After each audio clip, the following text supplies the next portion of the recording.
"We will now go around the room and introduce ourselves," was a prompt that frightened me every single first day of school. The fear was the worst my freshman year of high school. I was not only new to Baldwin, but to Pittsburgh as well, and was worried that any sound that came out of my mouth would make me undesirable. Silenced by the hypothetical opinions of others, I didn't have the confidence to say my own name. I quickly learned that confidence is easier faked than achieved, so that is what I sought to do. I wasn't asking for much, I just wanted to be able to talk to people without doubting myself or feeling embarrassed. Sophomore year, this fear remained, but I was more open to introducing myself and speaking up. I made a lot of friends, and in return, a lot of memories. Originally, I forced myself to gain leadership positions in clubs for the sake of it being a resume builder. But I realized my intentions were wrong in doing that, and I later found that I genuinely did enjoy talking to people with similar interests, and it gave me the opportunity to face my fears of public speaking and not being scared to embarrass myself with people who I may or may not know.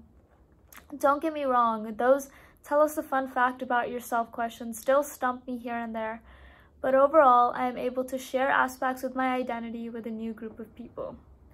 The biggest shift happened junior year, when an open period in my schedule left me with endless possibilities. And by that, I mean like 3 options: a study hall, public speaking, or some art elective. I wanted to take a study hall, but I felt brave enough to face my fears of public speaking, and with some immediate regret in my chest, I told Miss Mosquita I would take public speaking. This class forced me to be confident in myself, or at least fake it enough to appear calm in front of my classmates. Turns out the only thing scarier to me than embarrassing myself was getting a bad grade. So I made it a goal to make eye contact, stand confidently, and speak coherently despite my palms being sweaty, knees weak, arms being heavy, like Eminem said. Each week was a new prompt, which meant a new story to tell, and eventually it became fun, like a conversation. I carried the lessons I learned from Miss Barnos out of her classroom and into others. I was no longer afraid to ask Miss Seguier dumb questions like why everything doesn't have a 50-50 probability, because it could either happen or not happen. I was able to give compliments to random strangers in the bathroom who I thought had a cool outfit. But most excitingly, I was able to speak outside of school and at conferences and even virtual college events through extracurricular activities and opportunities. So with all this being said, the advice I would give my freshman self is to stop being so critical of yourself. Just because you are mean to yourself doesn't mean everyone else will be mean to you as well. In fact, other people are too busy being mean to themselves that they don't have time to focus on you. Confidence comes in all shapes and sizes, but accepting yourself is necessary for a healthy mindset.